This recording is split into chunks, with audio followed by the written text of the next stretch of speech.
going on, guys?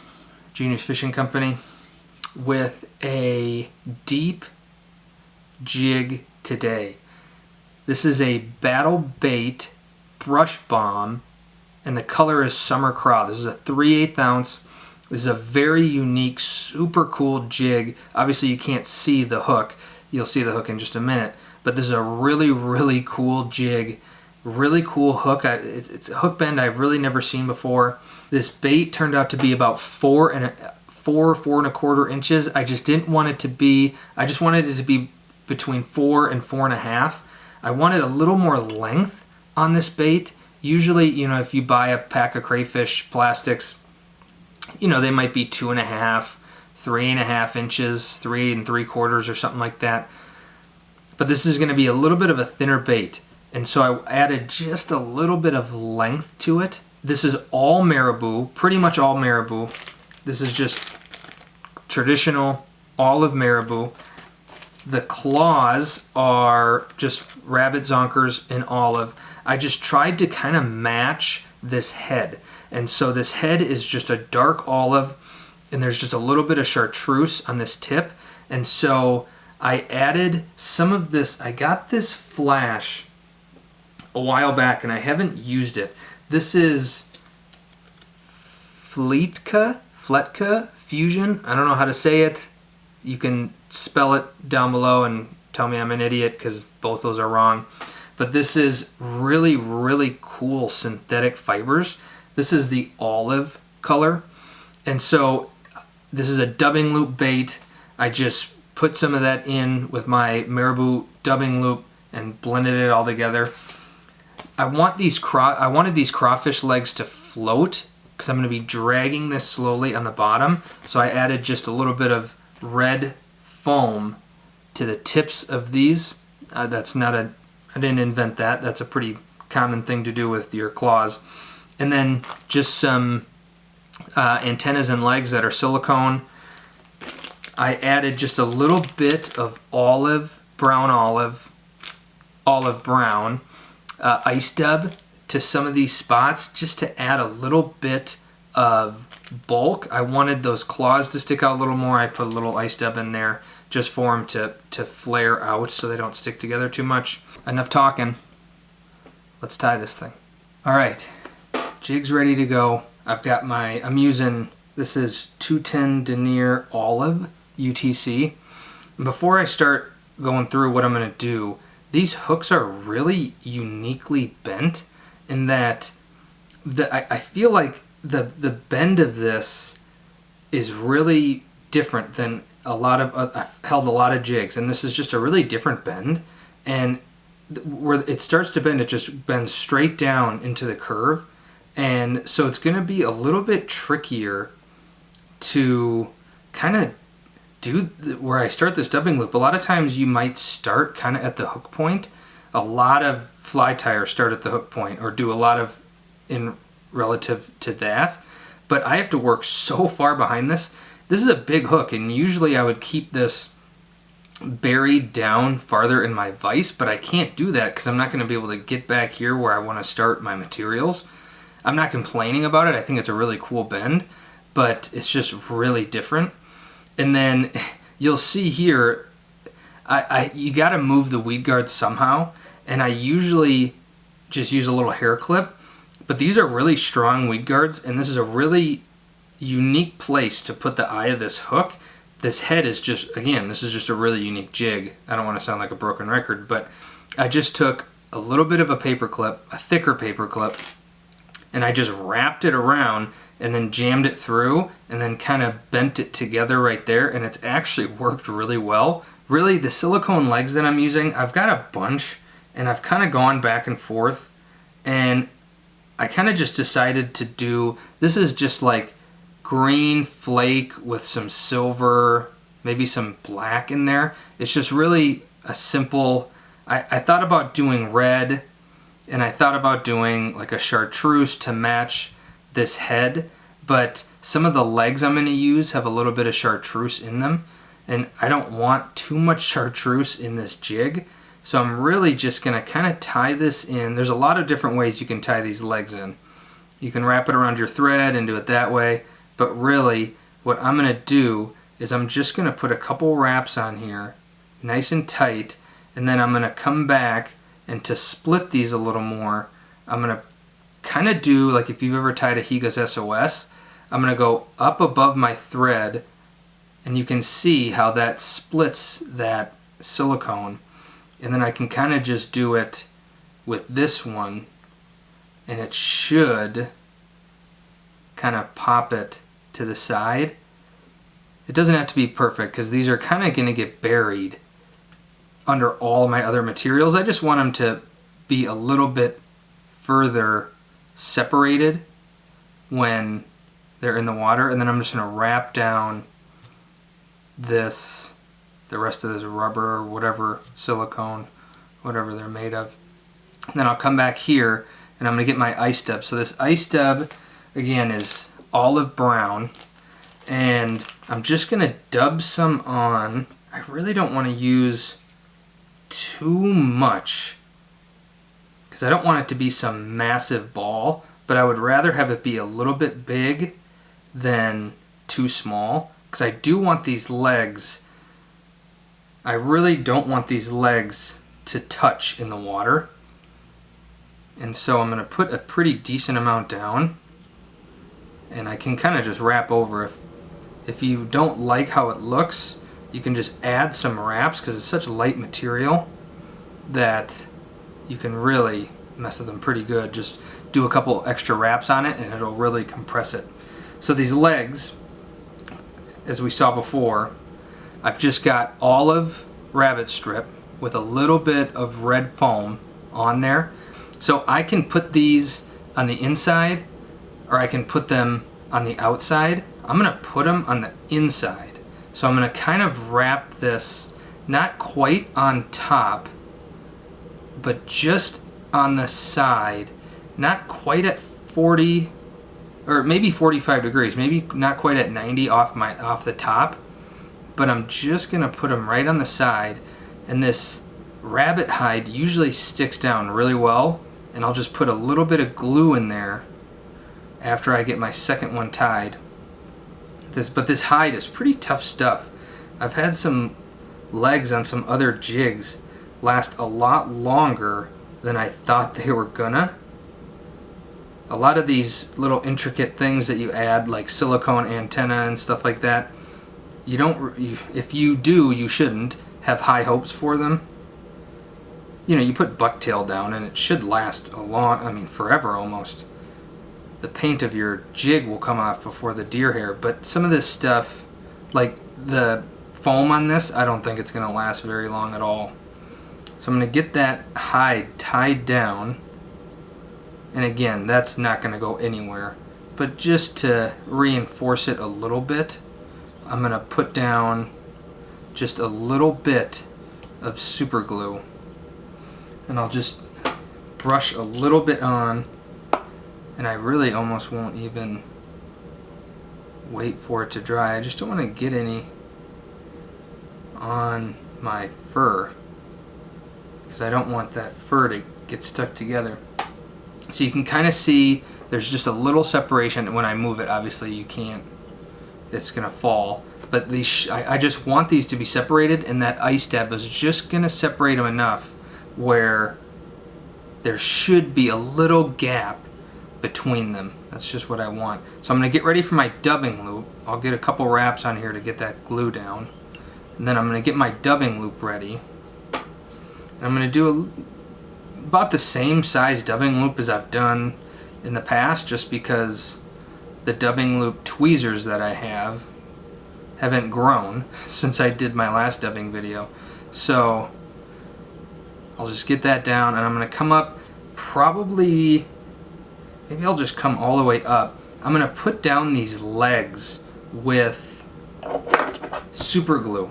So I'm going to get this dubbing loop ready. We'll get it in here and we'll keep going. Alright, so I've got the dubbing loop ready. I've got my olive Marabou and my Fletka Fusion. Again, I don't know how to say it, in olive. The reason I just got all this ready, I'll spin it up and stuff like that, but I don't want to fast forward really any of this video. If you're going to tie this jig, you could easily just wrap Marabou wrap 2 feathers, put some flash, wrap 2 feathers, put some flash. You could easily do that. But I just chose to do the dubbing loop because I thought it would blend a little bit better. But Marabou dubbing loops can be a little tricky because the fibers are so light. I always end up losing a ton. So we'll see how this goes. So I'm going to wrap this. I'm just going to start spinning kind of slowly just to kind of get all that fiber kind of twisted in. Again, I'll probably end up losing some of these little fine fibers that don't end up finding their way in between the thread, which is fine. I mean, that's just the way it goes. But I added kind of more than I normally would. I think this is at least 3 or 4 feathers. But I just wanted to add a little bit more because I don't know how much I'm going to lose. Before I pick this too much, I'm just going to kind of brush it out. And the core of this is going to be a little bulky, which is kind of a good thing because Marabou lays down so thin. But I didn't want too much Marabou. If you've tied a Marabou jig and you have used a ton of Marabou, it takes a while for all that Marabou to absorb some water. I mean, you can just dip it and kind of wring it like a sponge and it'll do what you want it to. But I'm going to spin this up a couple more times. Then I've just got some water that I'm going to use kind of this tougher part of the brush to really get everything out. So I've got it folded back and I'm just gonna do tight wraps at first for sure, and then as I progress up I can kind of space them out a little bit more because again I really don't want to do multiple dubbing loops on this jig, and I don't want this jig to be super thick anyway, so I'm not worried about getting a bunch of bulk on this from the Marabou. I really, you think of a crayfish, it's not a bluegill. Maybe there's some obese crayfish out there, I suppose, but I'm really not trying to make a bulky bait. This is going to be pretty long anyway. And so I'm just doing touching wraps, and I'm about right here. And what I'm going to do is I'm going to let this rest on my little material clip. I'm going to fold all this back, just get it pinched down, and I'm going to get my legs. So I don't know where I got these legs. I have a million skirts, and so I really don't order a lot of legs unless I want really, really, really small ones for like little winter jigs. And it starts off silver and black, and then it goes to blue, and then it goes to chartreuse. And that's just going to kind of help match this head just a little bit. And again, I'm not going to wrap this down. All I'm going to do is try and get these materials out of the way. Get this out of the way. I don't want to hit that again. I'm just going to put a dab of super glue. This is the gel. I don't have to worry about wrapping thread because I'm going to wrap my dubbing loop over this anyway. So I'm just going to grab like an old pair of scissors or something that I can kind of just press this on.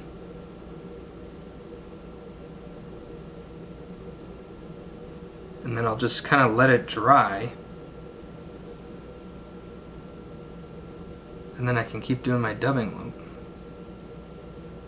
So the legs are down, and I forgot to put that ice dub down, which is alright, that's fine.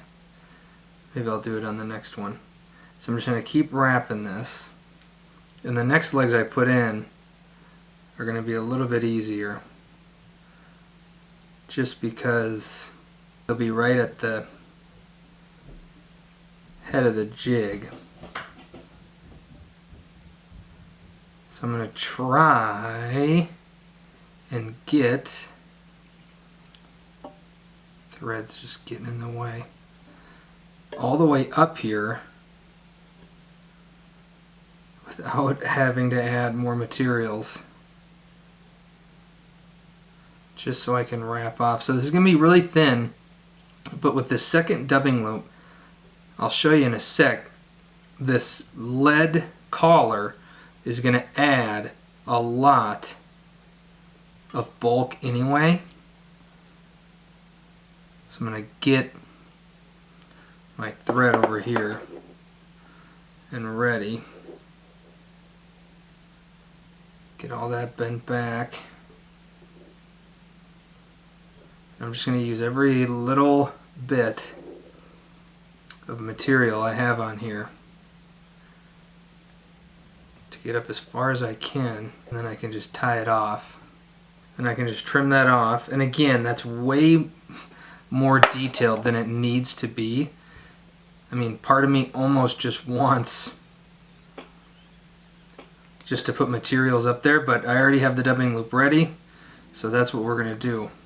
And I'm hesitant to comb this out really thoroughly because that glue with those legs is still for sure wet.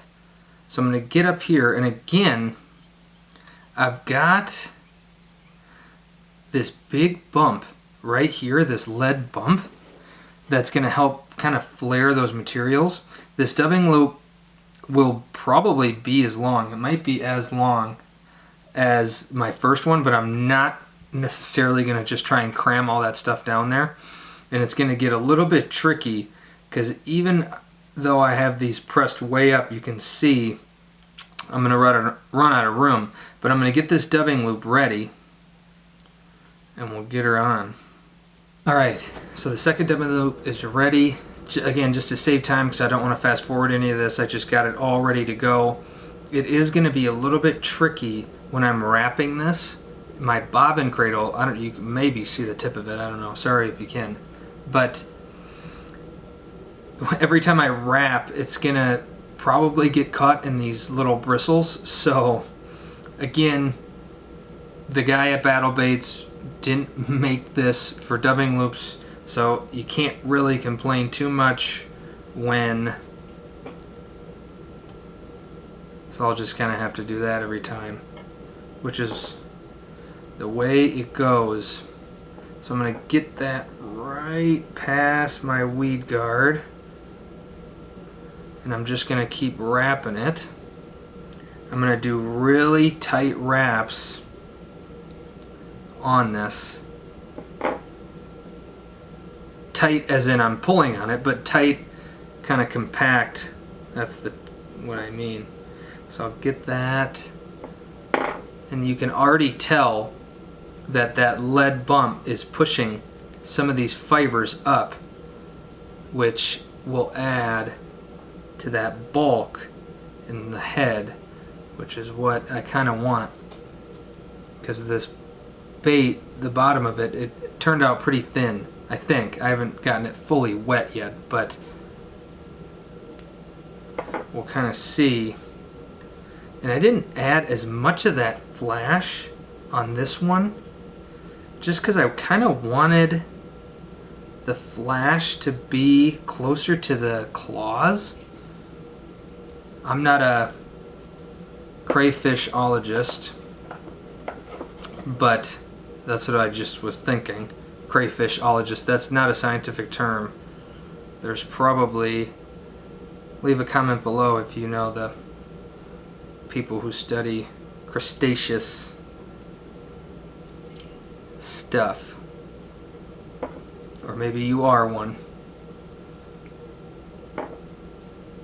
So again, I'm getting really close to that. Alright, I'm getting really close to that head, and I'm just gonna do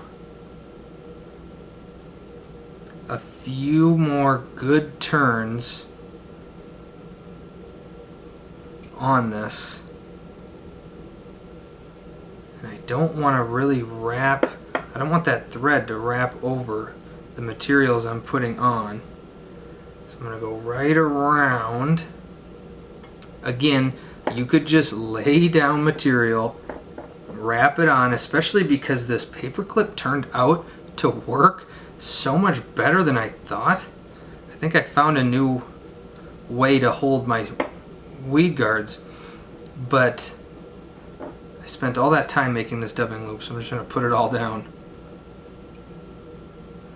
So that should be it. And I can take my thread. I have Marabou everywhere in my lap. That happens. It slips off these shepherd's hooks. It can be a little finicky. Get my bobbin cradle out of the way. And then I'm just going to come up here and kind of bamboozle my way. And I didn't put those legs down. Shoot. But that's alright. I got a couple sets, and then just trying to wiggle it and go as far by the head as I can.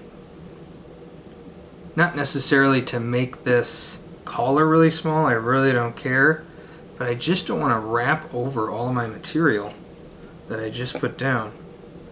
And then I'll just kind of put this on my scissors and feed it down as close as I can get it. Trim that off.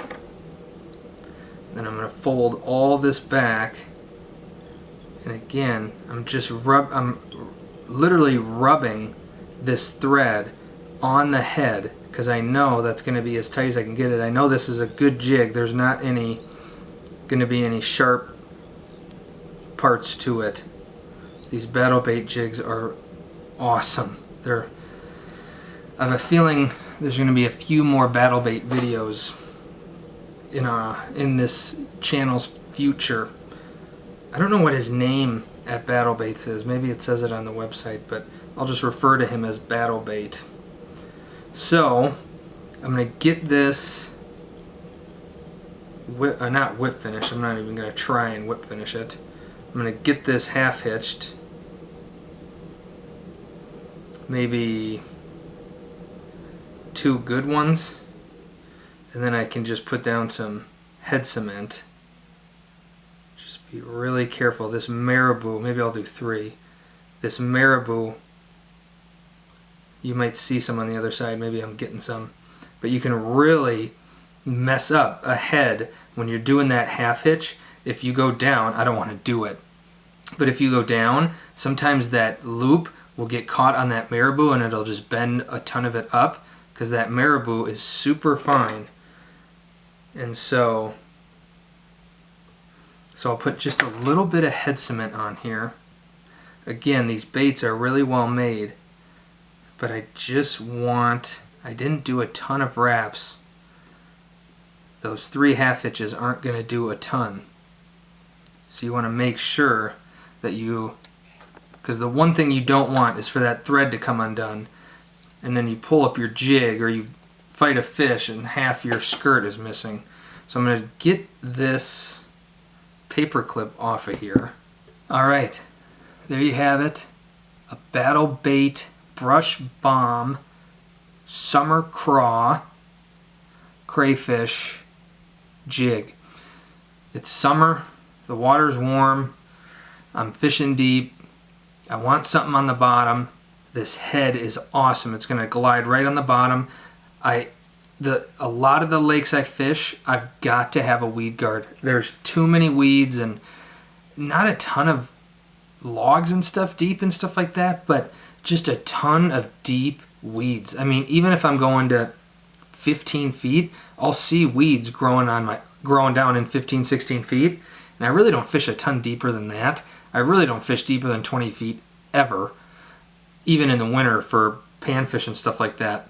20 feet is kind of my limit. But anyway, these battle baits are awesome. You got the claws. It's going to be really hard to see those. But in olive with the Fletka flash, this stuff is awesome. Junior's Fishing Company, like and subscribe. Leave comments below. We'll see you on the next one.